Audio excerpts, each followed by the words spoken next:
Շարունակում ենք մեր հաղորդումները։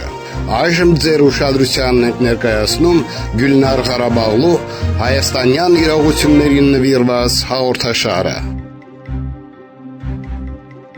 Հայաստանը վերածվել է աղքատների, գործազուրկների, բողոքի ակցիաների երկրի։ Սոցիալական ծանր պայմաններում, խարխուլ տնակներում ու հանրակացարաններում ապրող մարդիկ գրեթե ամեն օր բողոքի ակցիաներ են անցկացնում եւ պահանջում են իշխանություններին լուծել իրենց ուզող խնդիրները։ Այժմ իրենց բողոքի ձայն են բարձրացրել Վարդաշենի բնակիչները։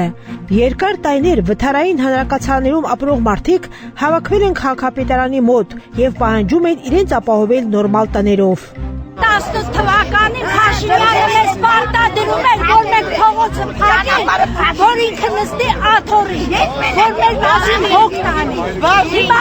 ինքը լայախ չի անում ժողովրդի հարցերով։ Իբր միլիցեքին կանչում ես ինչի համար։ Դրա տեղի չի ժողովրդին պատասխանի։ Միլիարդներ ու ինչեր եք զղտակվում։ Հոտած շենքի մեջ ենք ապրում, պարոն Փաշինյան, դուք էլ եկեք, տեսեք մեր շենքը, թե ժողովուրդը ինչ վիճակի մեջ են ապրում, դուք ուղղակի չեք պատկերացնում։ Մի օր երկրաշարժ լինելու բոլորը վարի են գնալու, ով է պատասխան տալու։ Զզվացրին իսկականից արդեն։ Այսքան ասպես փափուկ խոսած չի լինում, հնարավոր չի։ Բնակիչները բողոքում են, որ 10 տարուց ավել է, ինչ ապրում են խոնավ ու գորշ պատերի մեջ, անձրևի տակ։ Նման աղետալի պայմաններում են մեծանում նրանց երեխաները։ Տարիներ շարունակ այդ մարդիկ տարբեր դռներ են թակել, սակայն ապարդյուն։ Իրենց ձայնը իշխանություններին հասցնելու համար ակցիայի մասնակիցները ստիպված փակել են ճանապարհը։ Հանրակացարանների բնակիչները նշում են, որ եթե իշխանությունները չլուծեն իրենց խնդիրները,